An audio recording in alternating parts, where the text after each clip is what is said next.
everyone. Welcome to today's Equipping and Enabling training on tactics, how to graciously share your Christian convictions. My name is Allie Carr. I'm the Director of Special Projects at International Commission, and I've had the privilege of serving at IC for over 5 years, and I'm the host for all of IC's E&E trainings. For those of you who are new around here, IC's mission is equipping and enabling believers of the gospel of Jesus Christ worldwide by partnering with local churches in evangelism to share his gospel with unbelievers and make disciples. We send teams all around the world on short-term trips to partner with churches to go out and share the good news of Jesus Christ. We train participants on how to grow in confidence and share the gospel in contextual ways using a variety of simple tools. For over 50 years, IC has been partnering with churches around the globe to strategically equip, enable, reach, and disciple people to Jesus. Each and every year, we receive hundreds of thousands of reports of people who have heard the gospel and have now made the commitment to follow Jesus in nearly every corner of the earth. And we hope to keep going for another 50 years to the glory of God. The purpose of these E&E trainings is to equip and enable you to grow in confidence, to share the gospel and make disciples with a variety of people using different applicable gospel sharing tools. Everything we do as an organization is filtered through the Great Commission, which is found in Matthew 28:18 through 20. Jesus gave his disciples this commission back then, but it still applies to us today. He said to go and make disciples of all nations, baptizing them in the name of the Father, the Son, and the Holy Spirit, teaching them to obey everything I have commanded. And then Jesus left us with a promise. He said, "Surely I am with you always to the very end of the age." That is a promise. He is with us. We should not fear. If you have fear, if you're struggling with sharing your faith, that comes from the enemy. But we have a spirit of power that is still with us today. So thanks for joining us today as we focus on learning some conversational strategies in order to share what you believe as a follower of Christ. Joining us today is Jonathan Noyse, who serves with an incredible organization called Stand to Reason, whose mission is to train Christians to think more clearly about their faith and to make an even-handed, incisive, yet gracious defense for Christianity and classical Christian values in the public square. Jonathan grew up in Massachusetts and attended American University in Washington, D.C., where he studied criminal justice and later earned a master's degree in Christian apologetics from Biola University. What's interesting about John is that he is a former atheist and spent much of his life arguing against the existence of God. As an atheist, Jonathan used to think belief in God was unwarranted and actually irresponsible. Then, after examining the evidence for Christianity, he was faced with the fact that Jesus is who he says he is, and the Christian worldview tells the true story of reality. Due to his past, Jonathan is now passionate about training Christians to not only think more clearly about what they believe and why, but also to be able to communicate these things to people effectively around them. John has a decade of experience working in the legal field, more than 5 years of experience serving as a pastor in his local church, and he currently lives in California with his wife and 4 daughters. So welcome, John. Thank you so much for having me, Allie. It's a real privilege to be here. I can't wait. Oh, good. I'm so excited that you're joining us for the E&E training on tactics, because what you have to teach us is not only invaluable for when we find ourselves in the hot seat in a difficult faith conversation, but just the life perspective you bring to this topic, I'm sure it will help so many people out there watching or listening to this who are thinking, yes, I have a friend or a colleague or a family member who's an atheist or is on the fence about what they believe. And I just don't know what to say to them sometimes when they say these off the wall spiritual things. And like, what questions do I ask? What defense should I have prepared to kind of meet them where they are? So thank you. Yeah, thank you for joining us today. And I'll let you take the floor now to equip and enable us on how we can graciously share our Christian convictions. That's super, Allie. Thank you. Well, it's great to be with you guys today, and thanks for watching. And thank you for Allie for having me do this E&E training. I'm passionate about sharing what Jesus has done for me, and more importantly, what he's doing for the entire world, because I know what it's like to live without him for so long. I didn't grow up a Christian. Actually, growing up, I didn't know a Christian. If I go back east, I grew up in Plymouth, Massachusetts, and if I go back east to Plymouth and hang out with my old friends, some of which I'm still friends with, they're still not Christian. I mean, they were never a Christian. I don't know if they ever will be. I leave that up to God. And because I think I lived so long without Jesus, I think I know the importance of helping people come to know Jesus. I'm passionate about it because I've experienced the transformation that comes from Jesus introducing himself and then chasing after him. So you fast forward, right? I grew up not a Christian, not an atheist. I was we just faith and religion was just not a part of our life. You know, Christmas was about Santa Claus presents, Christmas trees and lights. Easter was about bunnies and eggs and chocolate and candy. We just didn't talk about Jesus. It's not like my parents were antagonistic. And then in high school, when I started really digging into my worldview, started thinking for myself, I started to really buy into what's called naturalism, right? The idea that everything that exists is the product of a purely physical process. This is all there is. And then by the time I got through college, that atheism, naturalism really blossomed and bloomed into my early professional career.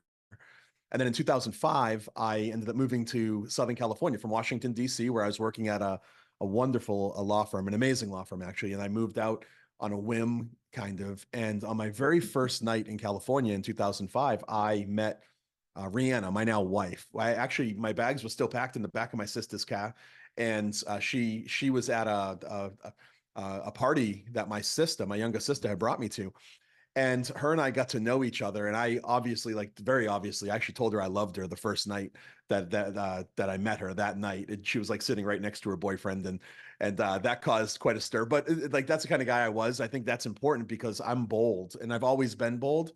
And I guess the subjects on which I'm bold about are different now. But that'll play, and you'll get that as we spend a little bit more time together. So anyways, I tell her I love her. She's not that feeling the same thing. It took her a little while to come around. And so as we got to know each other, eventually she did. She dropped that loser and started dating me. And she, for like the longest time, there was something going on, and I didn't know what it was. If she was here doing this with me, she would say that a lot of the time she would leave our dates and she'd leave them crying. And there's two reasons why. The first is she was hiding something. You see, she was a closeted Christian, and I was this verbose, aggressive atheist. And I would have her over for dinner I lived in a duplex in Hollywood, right in the heart of Hollywood, the corner of Melrose and Highland. And I would cook her dinner, and I remember after she finally came out as a Christian to me, I had no respect for her intellectual abilities. Now, my wife is extremely smart. Like she is so smart. And a master, she has her master's in mathematical finance from USC. She's a math girl. Like, oh. And anyways, I remember having her over and I'm talking to her and cooking dinner. And I'd be like, Rihanna, I thought that you were an intelligent human being. Are you telling me that you believe in you believe in Adam and Eve? That's dumb. Nobody believes that stuff. Wait, are you telling me, Rihanna, are you telling me that you don't believe in like the Darwinian synthesis? Like you don't believe in Darwinian evolution? Everybody believes in evolution. Wait, you believe I would say things like this. This is what I'd say to her. I'd say things like, wait a second, you believe in zombies, but you don't believe in evolution, referring to Jesus, right? The man who died. And then on my view, he died and then was raised again. It was a fictional story, just like we see in television and movies. And her response to me was oftentimes sadness. I mean, how could it not be? She wasn't equipped really to answer the challenges. I was very aggressive, and so she would leave those dates oftentimes crying. The second reason why she was crying is she knew the relationship couldn't go anywhere ultimately, because she couldn't date for me for very long a non-believer. Now, this is not an excuse if you're watching this and you have a non-believing boyfriend or girlfriend. This is not an excuse for you to do missionary dating. It doesn't work out. So don't confuse this story for what I'm really trying to say. I'm trying to point out that I was an aggressive atheist and it affected the people around me. If I found out that you were a Christian, I would want to take you out to coffee to destroy you. at least your worldview. And I would do it in a winsome way, and you would like me because I was fun. I used to ask Rihanna, actually, I still ask her, Rihanna, like, why are you even with me? And she's like, well, why did you start dating me? Well, because you were fun. I was fun, and I would make you laugh in the process. But I made it my life's goal to squash Christians, especially because I thought that their beliefs, I thought that our beliefs, what we share, if you're watching this and you're a Christian, I'm a Christian. I thought that our beliefs were like what Ali said, irresponsible. I thought they were dangerous. I would have said if you were raising Christian kids under the Christian banner, teaching them Christian things, you were guilty of child abuse. Now, my question to you and why I share this up front is how do you respond when you meet somebody like me? Have you ever met somebody like me? And how did you respond? There's usually one of three different types of people in the groups I'm speaking to on this issue here. There's the people who really look forward to the chance to talk to somebody like me. Now, if I'm honest, that's a very small group of people. That's me though. Like I love conflict. I love running into the conflict. If I'm going to talk about Jesus to whoever I can, but not everybody's like me. In fact, I realize the vast majority of people are not like me. There's maybe a bigger group of the people, the second group of people that are very hesitant toward like kind of like I don't really want to talk to you, but I would if I had to. And I think the biggest group represented are people like, please don't come near me. I don't want to talk to anybody like you used to be. And I understand that. And don't be ashamed. There's now no condemnation in Christ Jesus, right? So don't be ashamed of that. We're going to work through that.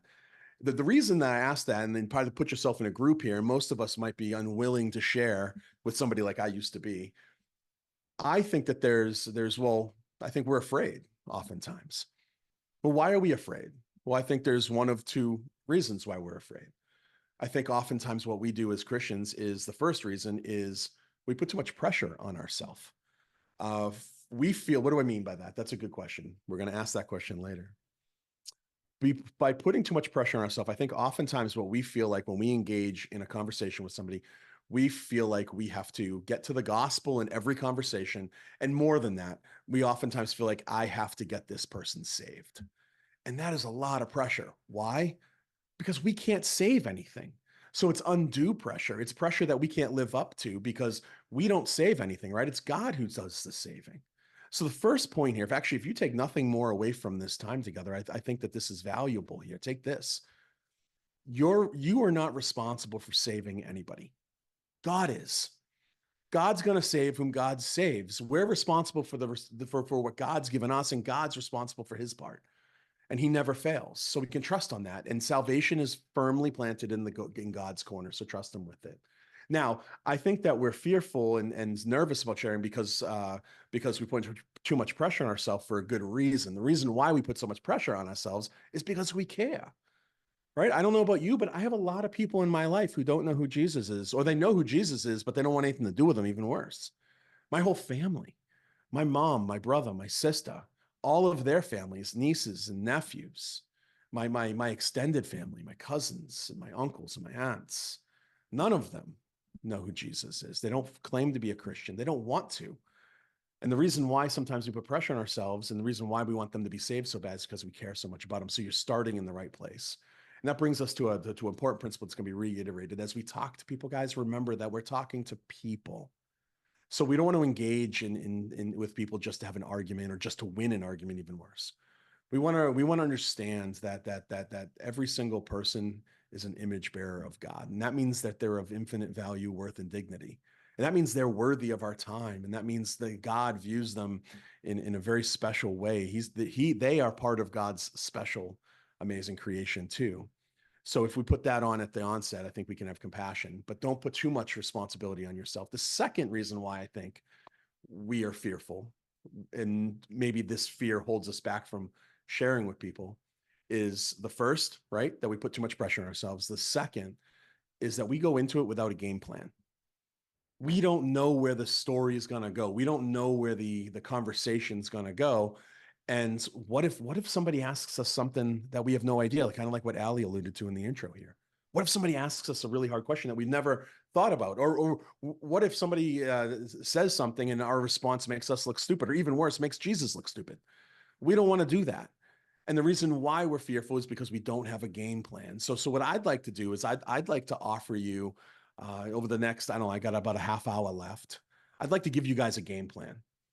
A game plan that works regardless of how much you know or how little you know, how much the person that you're talking to knows or how little they know, and a game plan that can help you navigate just about every conversation. The conversations about faith and evangelism, and also just conversations about everything. In fact, I'm going to recommend that as we go through this game plan, you practice it in every type of situation, whether it be at home, if you're a high school student or a middle school student or college student, if you're going to talk to your parents or a professor, or if you're an adult working in your environments wherever God has placed you, try this stuff out. And let's see what happens. Now, before we get into the game plan, I want to talk about something that I think is incredibly important. I get to travel the world. I have my dream job. I love what I do. And I do this. I train Christians, and it's so much fun. And I love the best part about the job. What I love the most is I get to meet people face to face.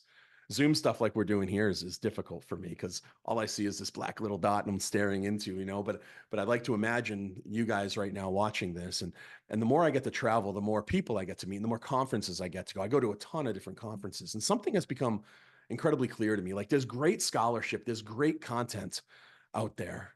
And sometimes I go to these really impressive conferences with these amazing theologians, amazing Christian apologists and philosophers, and they're incredibly bright and incredibly smart. But what they're saying is incredible, but I don't know how to let this knowledge that I'm gaining trickle down from mental assent down into my very soul. Like, how do I knit it together with my very being so that I can communicate these things in a way that is doing what people want it to do, right? We don't just come to know God just to know God, right? We come to know God so that other people might come to know God, right? Go and make disciples of all the nations is what Jesus says, right? So we want to be about that. So we can't just let it rest as mental assent. So I noticed something. There's a lack. There's a missing bridge between the content and the conversation and the scholarship and the relationship, and I'd like to form that bridge.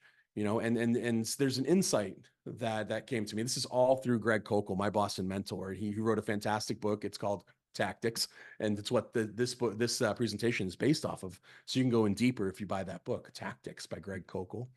But it's an insight that Greg has stressed to us as a team. And when he brought this stuff up to me now, probably 6 or 7 years ago, before I was at Stand to Reason, it really it helped me realize something. And it goes back to that pressure point that I talked about, that we put too much pressure on ourselves. There are two different types of people here.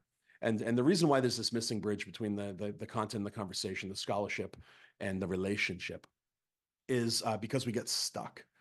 And it has to do with we're confused about our role in kingdom building. And this might be reassuring to some of us that are watching this right now. There's two different types of people. There's gardening and there's harvesting. There's gardening, and there's gardeners, and there's harvesters and I have an accent, so you guys are gonna have to work through that. I grew up in Boston, Plymouth, so it comes in and out. I'm so sorry. We'll work through it together, I promise. When I came to this knowledge, it kind of transformed how I do evangelism. Right before any harvest in any individual's life, there has to be a substantial season of gardening. Right, most people have seasons of gardening before they are harvested, and put this in spiritual terms. When I was an atheist, my story isn't somebody preached the gospel to me and I just converted right then and there. I don't have that kind of story. I know some people do. Some of you guys might do, and praise God for that.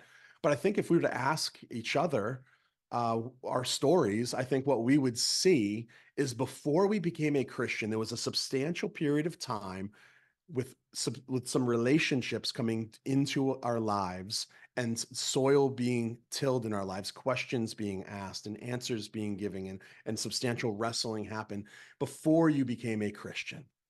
And this is my story, and this is the story of most of the Christians I know. In fact, this is actually nothing new.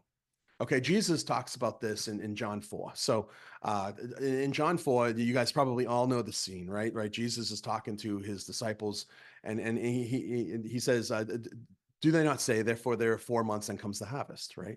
Behold, I say to you, lift up your eyes and look to the fields, that they are white for harvest. Now he's probably watching. I think he's probably watching people come down towards the fields, which is so cool. Anyways, that's a whole nother story in general, another talk. But then he says already, then pay attention to this. This is really good stuff. He who reaps is receiving wages and is gathering fruit for life eternal, right? So they're gathering all of the field is white for harvest, and they're going to go out and they're going to be preaching the gospel, and all of these new Christians are going to be converted. And it's going to be amazing, so that he who sows and he who reaps can rejoice together. For in this case, listen to this. The saying is true. One sows and the other reaps. I sent you to reap that for which you have not labored. Others have labored and have entered, and you have entered into their labor. Now, notice what he's saying, that there's two different types of people. There's those who sow, and then there's those who reap. There's those that spend time with people, and like anybody, like that maybe people right now, I pray that somebody's sharing the gospel or sharing the truths about Jesus and the Christian worldview with my brother and my sister and my mom. Maybe this is you too. Maybe you have family who's wayward. And then my prayer is that people are sharing that. These people are sowing seeds of faith into their lives. And then comes along somebody who reaps. So there's two groups, those who sow and those who reap. But notice that we're one team. We get to rejoice together. Like think of it this way, like if somebody, okay, so say I say we hang up, I close the Zoom meeting and we're done. I say goodbye to Allie and everything is said and done. And at the end of our time, my mom calls me on my cell phone, which is right here, right? Say my mom calls me and she says, John, the most amazing thing has just happened to me. I met this man. He was a pastor and I spent time with him and I sat down and we had coffee and it just started to click. And John, I'm a Christian now. Like, do you think I'm going to be like, wait a second, hold on. Like, I've been gardening in your life now for 17 years. You're in my garden. You're my fruit. How dare he walk into my garden and pluck my fruit? No, of course not. I'm going to join in my mom and this stranger pastor who just led her to the Lord. I'm going to say, praise God, right? Because we're all one team and we rejoice together. So the key takeaway here, guys, before we get into the plan, the nuts and the bolts, there's two groups of people. There's gardeners and there's harvesters. And there's one season and there's one team. And as the season approaches, that the fields are white with the harvest, we can rejoice together as people become saved. And the reason why I bring this up is because I think most people that are watching this video right now, instead of being harvesters, I think you're gardeners. I think harvesters are actually rare. I'm friends with a professional. I say professional because that's what he does for a living. Evangelist. He travels all over the world, all over the world. Okay, and speaks in front of millions of people. And I've literally been at conferences with him where we step into the elevator, and by the time we get from the first floor to the fifth floor, he's led like 3 people to the Lord. How's he do it? Because that's not how I work. It like for me, it's difficult. It's like, and if I'm confessing something to you guys, man, I don't know if I've led any. I've led one person to the Lord this year. And here I am, a professional Christian apologist. What a loser I am, right? No, I'm not a loser because I'm just sowing seed. And this is my point.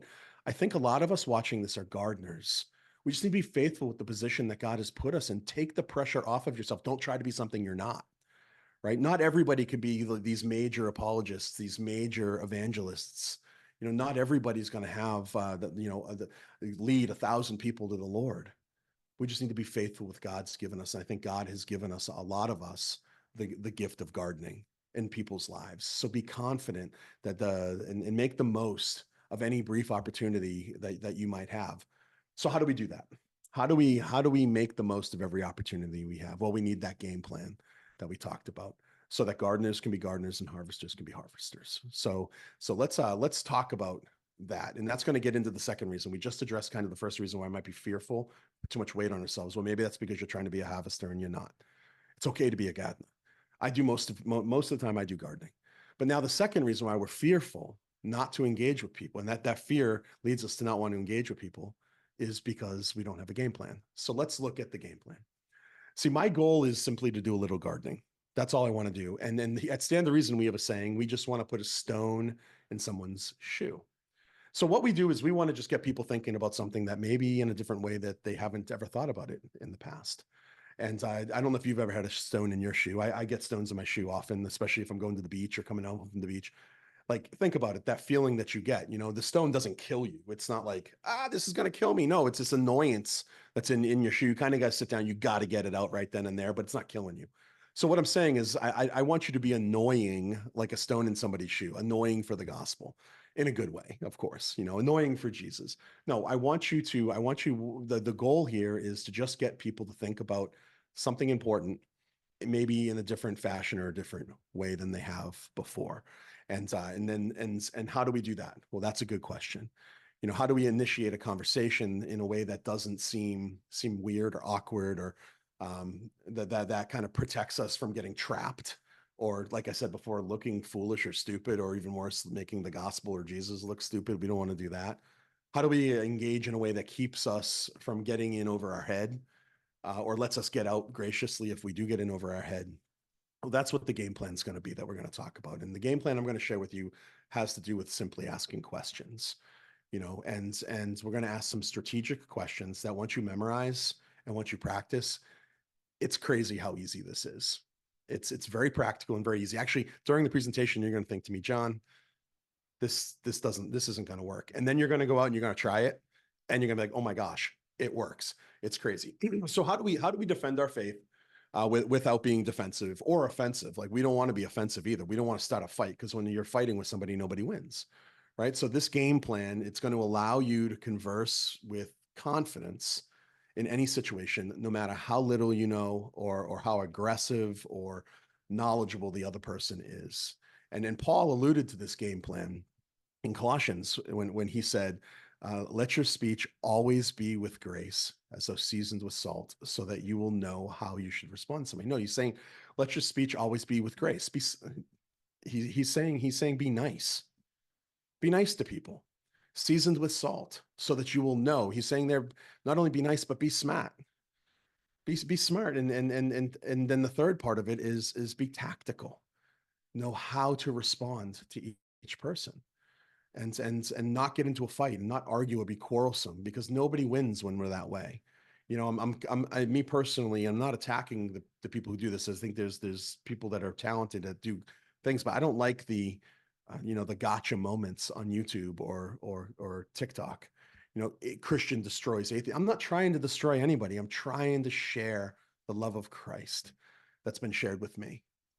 My prayer ultimately is that the people that I'm talking to will be transformed in their heart and their mind. I'm not trying to twist them into some twisted pretzel of logic. I'm just trying to engage. I'm not trying to manipulate them. I'm trying to manage the conversation. And I'm trying to, and this is what the tactic's going to do. It's going to allow us to maneuver through conversations, and ultimately, the most important part is keep us in the driver's seat. So, okay, how do we do that? Well, we're going to learn this tactic. It's called the Columbo tactic. Now, some of you, or if you guys are older, you guys might remember who Lieutenant Columbo is. A lot of people don't remember who Columbo is. He had a primetime TV show back in the day. He was a detective, kind of like a buffoon at first. You thought he was an idiot. But then as he started to investigate it, he realized that he was incredibly intelligent. And the way that he navigated the case was by asking questions. That's the key to this tactic, to the Columbo tactic, is simply ask questions. And this is how you, as a Christian, can go on the offensive in an inoffensive way with carefully selected questions, in order to advance a conversation in the hopes of ultimately getting to the gospel, or at least putting a stone in somebody's shoe. So this is the game plan, Columbo. We ask questions. Why ask questions? That's a good question. Because think about it, questions are polite. When you ask questions, you're gaining information and knowledge, which Paul just talked about, knowledge about what that person really believes. Questions, they take the focus off of us, right? It gives and gives us valuable information in order to steer and guide a conversation. And most importantly, it keeps you in the driver's seat. It keeps you in control of the conversation. When we ask questions, realize we don't have to do anything. We don't have to know anything. We just ask questions. And if we're honest with each other, guys, like when I have conversations with people, most of the time, most people like to talk about themselves. I like to talk about myself. I'm going to talk about myself a lot during this presentation, probably. It's very comfortable for us to talk about ourselves. So when you're asking questions about what people believe and why they believe it, most of the time, people are very, very comfortable talking to you about it.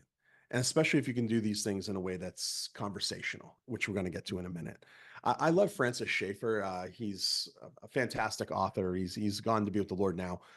But I really love this statement of his. He says, if I only have an hour with someone, I'll spend the first 55 minutes asking questions and finding out what's troubling their hearts and their mind. Then the last 5 minutes, I'll share something of the truth. And I love that because like, I go back to that tip, and I'm going to say this a lot because I have a heart for people. I love people.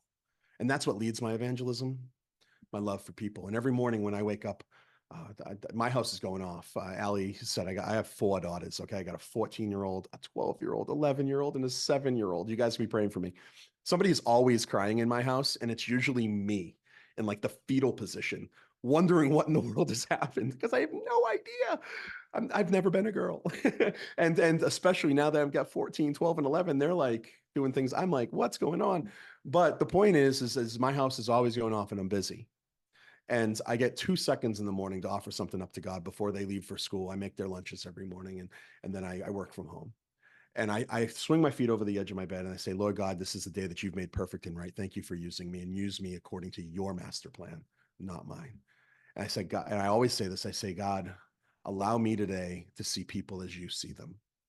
Because I want to see people as God sees them, because I think God loves everybody. Not everybody's saved. Not everybody's going to be saved. That's not what I'm saying. But God so loved the world that he gave his only and only son for them. And then I want to put that on. So when I'm talking to people, I want to hear what's troubling their hearts and their minds. Why? So I can better address the actual issue. Because oftentimes when we bring things up, we bring things up that they're not even really struggling with. So I want to listen a lot. And then one of the ways that we do that is through asking questions. And then I'll share the gospel with them. Then I'll share the truth. But I want to listen so I get to know people, because I think that's what God would do. And by the way, Francis Schaeffer didn't come up with this. Greg Kokel didn't come up with this. I certainly didn't come up with this method. Look at Jesus. Jesus asked a lot of questions. This is according to Paul Weston, and he's a missiologist. Jesus asked 284 questions throughout the Gospels, right? And why do you think that is? Do you think Jesus asked a lot of questions because he doesn't know stuff? No, he knew everything. He's the Lord of heaven and earth. He's the Alpha and the Omega, right? He knows everything. His knowledge is all encompassing. But he asked questions because he understood the rhetorical power behind questions. So basically, what I'm asking you to do is put a stone in somebody's shoe and be like Jesus.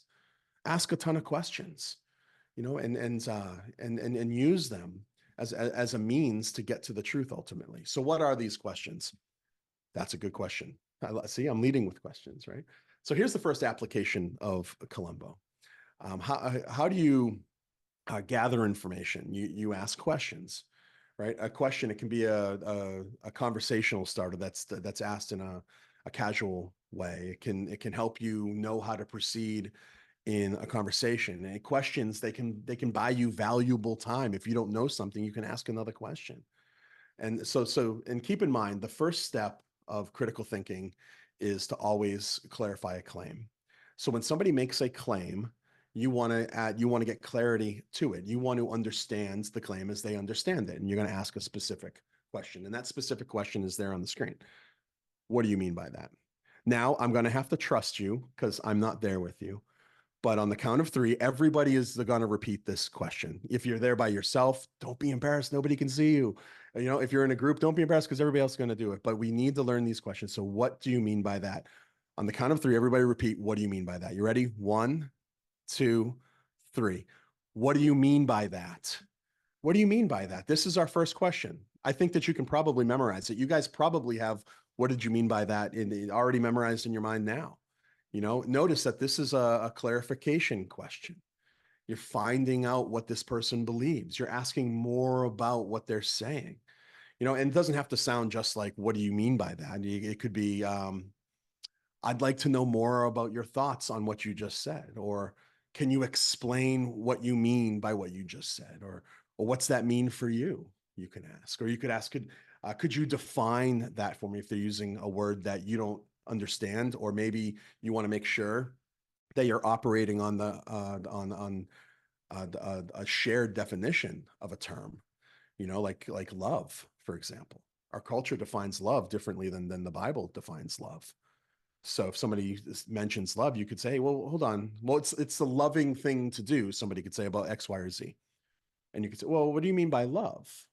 You see how you've asked a question, but I'm getting ahead of myself. Yeah, so the question is what do you mean by that? And let's throw out some examples. Okay.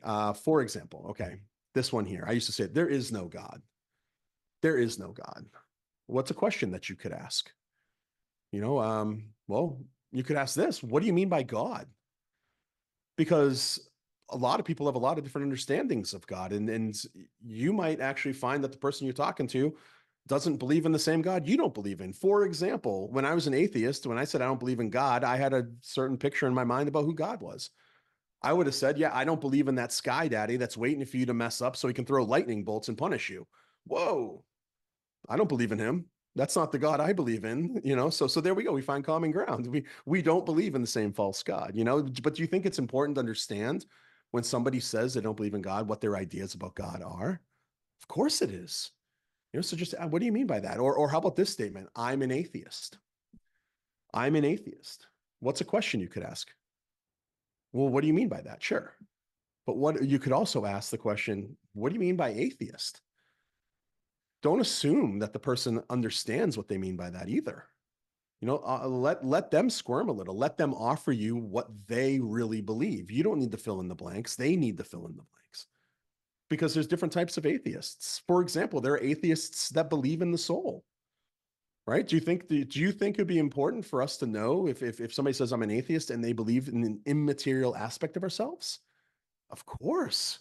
Well, one, it's common ground that they have with us, but then you can ask another question, a follow-up question about substance dualism, or one of these that's just a fancy term for believing in the body and the soul, right? Like how do they justify that on their worldview? Because remember it before when I said that I was an atheist, everything that exists is purely physical, but yet you're depositing so that means you're not a naturalist.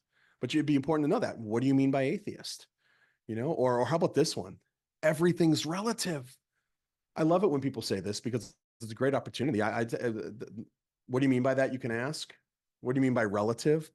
The question I like to ask, I'd say, is that statement relative?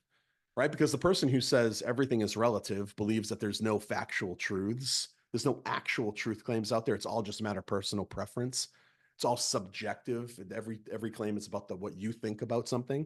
It's not objective. There's no truth about the objects out there.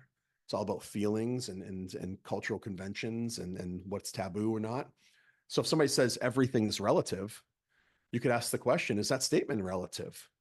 Because you see that person, their worldview self-destructs right at the get-go, because that statement is a claim to truth. Everything is relative is a claim to say everything is actually relative.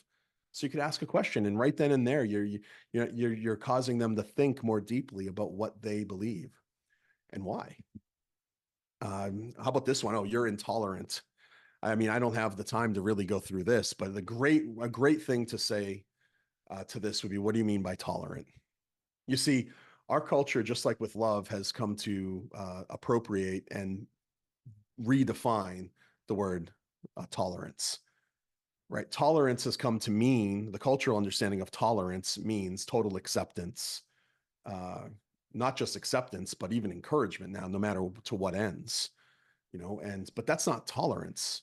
You know, you don't agree with, like, you don't agree with things that you tolerate, right? You agree with things you agree with. To tolerate something means inherently to put up with something you disagree with, right? You don't tolerate things that are enjoyable or that you share all this common ground with. So they've redefined that. So it'd be good to understand if they're operating on a faulty definition of tolerance. So you're intolerant. Okay. What do you mean by intolerant? What do you think tolerance is? But also notice here, and this is just free advice. You can take this for what it's worth.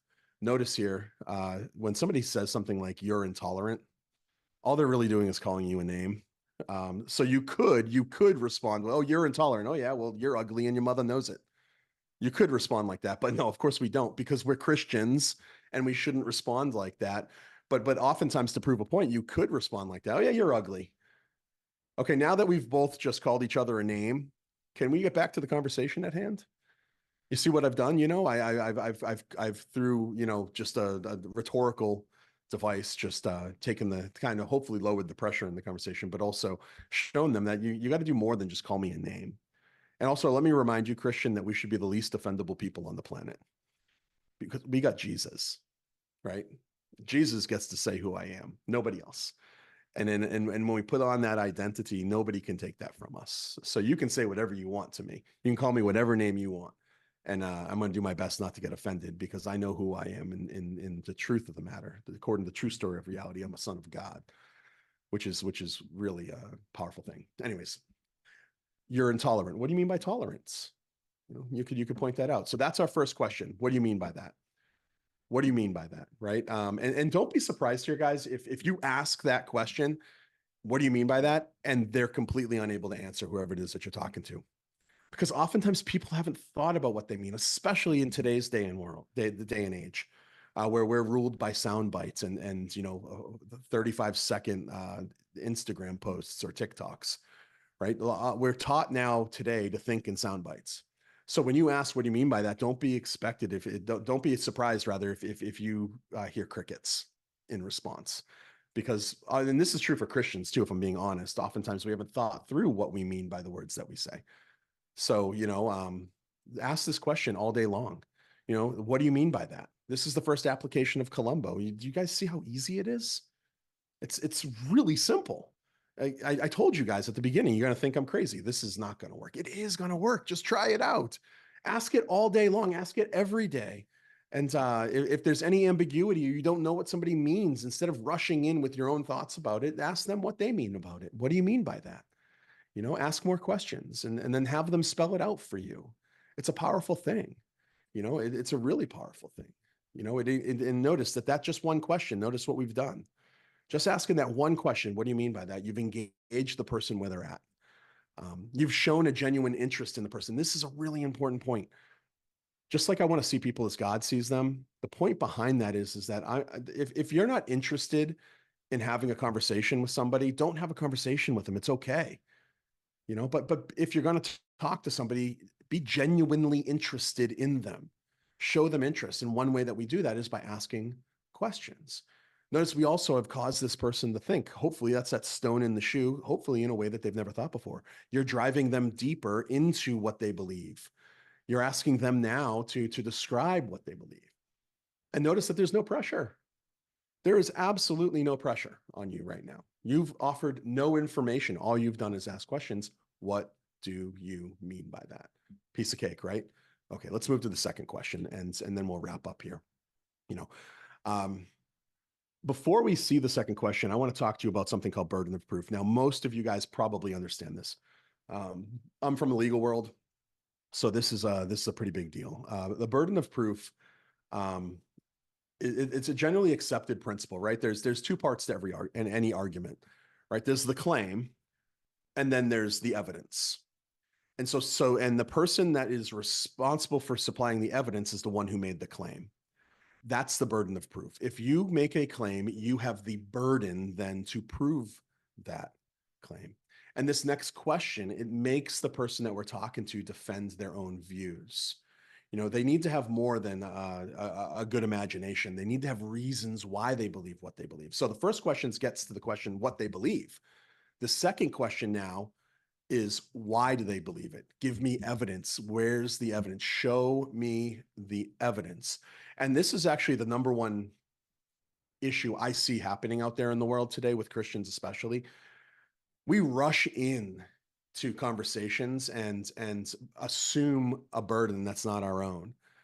For example, like if somebody says,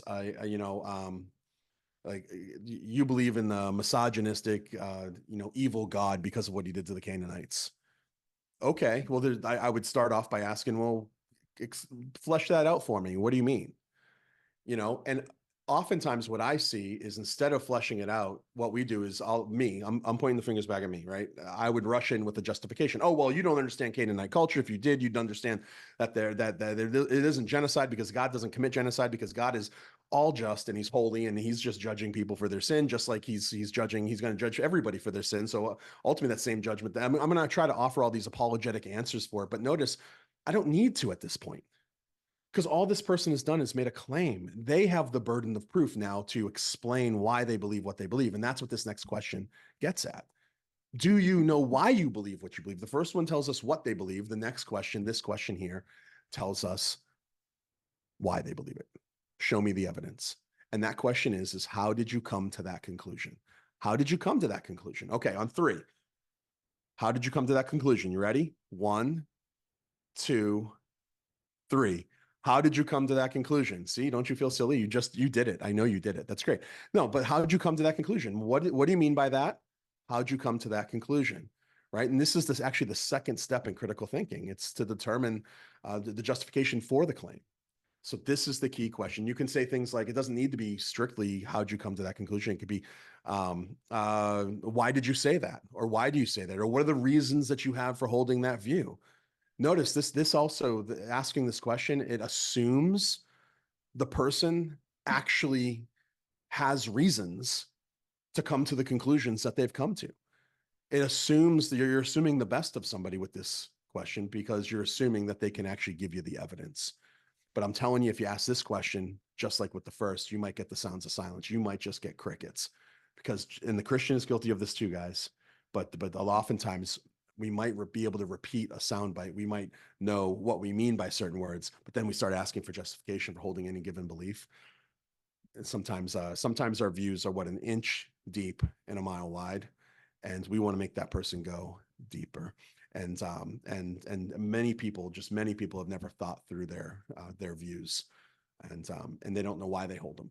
They just do. So this next question, the first question, what do you mean by that?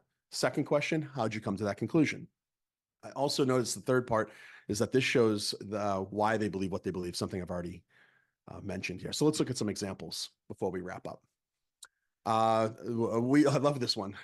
we live in a multiverse. God didn't create it. What's a question that you could ask? Well, you could ask, what do you mean by multiverse, or what do you mean by God, or any of these things? That's our first step. That's great. But if we take it to the next step, ask the question, what evidence do you have for a multiverse? Notice I'm not jumping into offering evidence against the multiverse. I'm just asking them, hey, what evidence do you have? And this is an important question because how much evidence do we have for a multiverse? Zero. So next time somebody says that, just say, what? Okay, well, if you know what multiverse, you know what the terms mean, you don't need to add any clarity. You can skip the first question, you go straight to the second. How'd you come to that conclusion? What evidence do you have that the multiverse exists? How about this one? I just wrote a blog on this. Actually, I was finishing it up before I hopped on this call. The Bible is full of contradictions. Know what I do when somebody says that to me? I say, oh, the Bible's full of contradictions. Usually, oftentimes I have a Bible with me. I just take it out of my bag or my pocket or whatever. And I say, oh, can you show me one? And what do you think they do? Nobody has ever been able to show me a contradiction. Why? Because there aren't any. There aren't any. There's mystery and there's difficult passages, but there's no contradictions. Mystery is not the same thing as a contradiction. A difference isn't the same thing as a contradiction. And there's no mistakes. So you ask the question, oh yeah, can you show me one? What makes you think that there's contradictions? Here's the Bible. So I'm placing the burden of proof on them. I'm placing the burden of proof. Or how about this one? All religions are the same. Oh yeah? How'd you come to that conclusion? All we need is a little bit of background knowledge. Take the major three monotheistic religions. You've got Judaism, you've got Islam, and you've got Christianity. And take a major figure in all three, Jesus Christ, major figure of world history. And what do they say? And who do they say Jesus Christ is? Because they don't all say the same thing, right? On Islam, Jesus is a high prophet, but he never died on a cross, and that means he was never raised. He's certainly not God. On Judaism, he's a false prophet, died on a cross and was buried and stayed dead. And on Christianity, he's the God man who died for the sins of the world and then was raised again.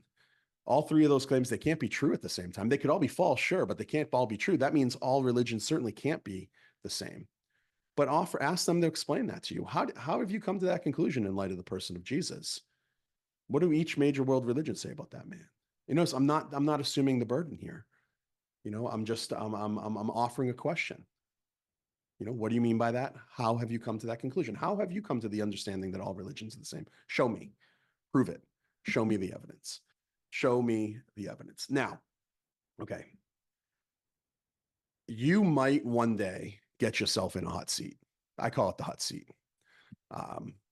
I get myself in the hot seat. And what I mean by that is sometimes I find myself talking to somebody who knows an awful lot more about a topic than I do. And it can be scary. What happens when you step out and you're finally like, hey, I'm going to be brave and I'm going to do this. What happens when you butt up against somebody who clearly knows more than you? Let me tell you a story. Okay.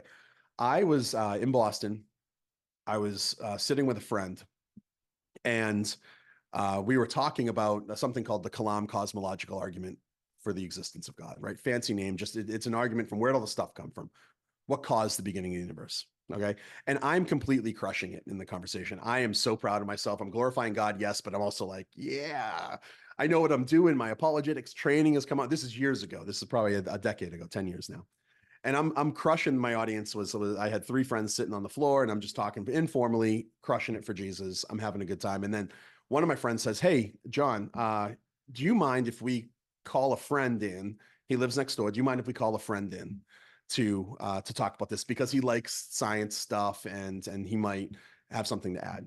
And he's an atheist. I said, sure, no problem. Whatever. I'm crushing you. I'll crush this atheist too. Right? Horrible attitude. And they called their neighbor over, and their neighbor's home, and he comes over. What they didn't tell me is that their neighbor is a PhD from MIT in molecular biology. Uh-oh. All of a sudden, and very quickly, I realized that this young man knows way more than I do. He knows so much more than I do. I can't even start keeping up. And what do? Do I run for the hills with my tail between my legs? No, because I have a game plan. I have a tactic, right? I know how to get out of the hot seat. And it's simple. As it is with most things, guys, you just be honest. What I said to him, I said, hey, it is clear to me that you know way more about this topic than me. I so appreciate you coming over here and setting me straight. I was wondering, do you think that you could slow down, pause for a minute, let me get a pencil and pen or pen and paper, and then can you continue to beat me up, but just do it slowly and thoroughly, and let me take notes as you completely destroy my arguments, so then I can go back and look at what you're saying and then get back to you. Can I have some time to think about this? You see, I'm honest with them. I mean, I had fun with the language and being a little bit sarcastic. I'm sarcastic. So, I asked for some time just to think about it. What do you think he said? Yeah, absolutely. I can't wait to crush this Christian. This is great. You're open-minded about being crushed. Fantastic. Well, great. And then notice what happens here is I take the pressure off of me. I don't need to respond. I don't know. Instead of making a bunch of stuff up or pretending I'm smarter than I am, I'm just going to be truthful. I don't know what I'm talking about. You know way more. Teach me. And then I sat down, I took notes. And then you know what I did? I went back home. I investigated what he said. I read a book or two. And then I actually got back to him, or I talked to a friend or two. And notice what's happened here is instead of like retreating with my tail between my legs, getting beat up in front of people, looking stupid or feeling like I look stupid or making Jesus look stupid, like we said at the beginning, what I did is I was honest and I got a free education. Now, I've continued a relationship with this young man. Now we're old men, well, middle-aged men, and because he's about my age. And now whenever I have a question on science, specifically evolution, instead of me going read 20 books trying to figure stuff out, what I do is I just call him, or more likely I direct message him through Facebook or whatever, and say, hey, I heard this. Can you explain this to me? I've made a friend. I'm gaining an education. And now I have an ongoing conversation to evangelize somebody that needs to know who Jesus is. All of this from question asking. And it really is that easy. So get out of the hot seat. Just be honest. Can I have some time to think about this? Make sure, though, if you say that I'm going to get back to you, you get back to them. And what I've done is I've also kept a file on all this stuff because, believe it or not, guys, I get beat up all the time when I go out on the street, and I do it a lot. I go to Santa Monica Pier, I go to local colleges, public universities, and just do speaking out in the community for fun. And I get beat up all the time. But when I get beat up, what I do is I take notes of that. I go back, I research it, I find answers to these questions. I keep a file on them in my computer of all these issues and all these questions. And then before you know it, now I have an extensive file from doing this for the last decade that now I have stuff to rely on. And then I'm become stronger in my faith. So actually beating up, right? So it's Paul. Paul said that a tribulation produces perseverance, proven character, a hope, and a hope that does not disappoint. It's in our tribulations and the trials that God builds us up. So keep that in mind as you're getting beat up a little bit. It's worth it for Jesus. So what have we done? Okay. We've looked at it. We've given a tactic. We looked at there's harvesters and gardeners, right? There's those who are going to be sowing seeds, and then they're going to be reaping fruit, but there's one team, and we just need to be what God has called us to be. Many of us are just gardeners, and that's good. We need gardeners. Gardeners are important because there's no harvest without gardeners, and there's no harvest without harvesters either. So whatever team you're on, it's important that we don't need to be afraid to share our faith. We don't need to be anxious about it. We just need to be who we are and who God's made us to be, because we're going to trust God to do what God's going to do. God is going to save people, and he's going to use us to do it, which is so cool. And then the second part is we don't need to, we can go into these conversations with confidence, because now we have a tactic. What's the first question? What do you mean by that? The second question, how have you come to that conclusion? With these things in your pocket, and you practice them all day long, ask till the cows come home, man, everybody. Now, just be careful, because like there is powerful and they can go wrong. Warning, if, if your wife says, John, you're a real idiot, I'm not going to ask her what she means by that, because she'll probably tell me, which will be really embarrassing. But other than that, apart from that, guys, have fun with it. Go out there. If you're watching this in a small group, practice with each other. Put on an atheist hat or a Hindu hat, and go out there and ask these questions of each other in every circumstances. What do you mean by that? How'd you come to that conclusion? And with that, you have a game plan to share your faith with no pressure on you. And hopefully you'll engage in good conversation, making new friends in the process. So I appreciate your time, guys. Thank you. Amazing, John. Thank you so much. The points are so simple. It's just 2 simple questions. You just got to memorize those, put the burden back on them. And I just love everything that you shared, especially with the sower and the harvester, because I think for those of us who are so passionate, we want to be that person that's like leading them to Christ, right? But that's not always going to be the case. And the sowing is so important. And to your point as well, you're praying for your family to come to Christ. There's people in my life that I'm praying the same. I'm praying that someone else who's in their life will be sowing those seeds, because you don't know when one day it'll all just click. And it wasn't just because of one conversation or one comment that was made or one thing they heard somewhere. It's like everything collectively together, God will use to them, lead them to repentance and faith in Christ. So thank you for making that point specifically, because every gospel conversation, every conversation we have about God is important. It's sowing a seed, and that's a win. It's not a fail. And that's part of what you're doing, with these training videos. You're equipping people to do that. So praise God. I really appreciate the time here with you. Yes, thank you. You too. Well, I'm sure many people are wondering, and I'm wondering, you were very bold about the fact that you were a bold confrontational atheist, that you were ready to put up a fight with a Christian. So how, John, did you end up coming to Christ? If you want to share whatever story that is in a nutshell, what was it for you? Yeah. So it was all that gardening, right? So eventually Rihanna, she was really brave. She asked me to go to church with her. And I've done crazier things for the affections of a woman than go to church. So I was like, hang out with me Saturday. I'll go wherever you want on Sunday. And I had never been to church before. And if I'm honest, it was really weird. Like, I got saved in a charismatic church. So like, as an atheist, if you can picture it, I walk into this church and there's music and the songs are loud. It's super loud. And the songs are about like the blood washing. And I'm just like, what in the world? You people are nuts. And then there's like, the woman spinning in the corner during worship and people prophesying in tongues. And I'm like, you people are nuts. Like, you're crazier than I thought. But the thing is during that experience, like not just that day, but over the course of time, the people at that church were so welcoming and so nice. I actually got discipled by a group of men. Some of them I'm still like really good friends with, where I say they put up with me because they really did, because I would have conversations. I was an atheist in the midst of their groups, pushing back on everything, and I remember having heated conversations with one of my really good friends, Todd, about the pro-life issue, because I was not just pro-choice, I was pro-abortion, and we'd be yelling at each other, but he'd always invite me back, and so there was that gardening that was happening. And then what ended up happening is a pastor of that church, he gave me a book on Christian apologetics. And I read that book from cover to cover, and that introduced me to an intellectual side of Christianity that I didn't think existed.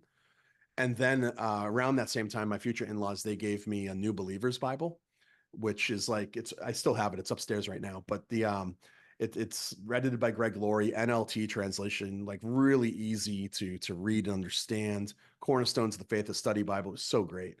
And I read that cover to cover from Genesis to Revelation in the course of 3 months, because I used to ride the train to work. And so what was happening is God was ministering to my intellect through Christian apologetics, but he was really softening my heart as I encountered him through his word. And during that 3-month period, I just remember wrestling with all of my really, like, they were existential questions, really. They were about pain and suffering and justification for what hurts in my life, and that I was angry at God at. And I realized that not only did Christianity offer me better answers to the reasons for these things, and not only did Christianity offer me better explanation to reality, the way the world really is, it described the way the world really was. Atheism, naturalism fell short. So I used to bring up the problem of evil a lot. I'd say, like, I can't believe in God because he's God, right? An all-loving and all-powerful God should want to eliminate evil, should be able to eliminate evil, but he doesn't, because evil exists, therefore he doesn't exist. That's the problem of evil. Well, but then I realized in my pursuit that getting rid of God doesn't solve the problem. I still had the problem. I still had to explain all the evil in the world. It only gets rid of one of the possible solutions. And it gets rid of the only solution, enter Jesus. And also during that time reading the Bible, it just seemed to me like the things I used to think about the scriptures just weren't true. Like, it's a bunch of myth stories. That's not so. When I read it, really for the first time, it seemed to me like the authors were trying to convey truth, not fiction. Fictional stories start once upon a time, a long, long time ago, or in a galaxy far, far away, right? Those are fictional stories. The accounts that we read are like, read the beginning of Luke, right? I have endeavored to create an account in the most excellent Theophilus, right? He's writing so that you may know with certainty the things that have happened, right? Is what he says. It's like, it doesn't sound like fiction. And that was very clear to me. And I owe it, I owe it all to Christ, of course, to God. But my wife she wasn't my wife at the time. We were just dating.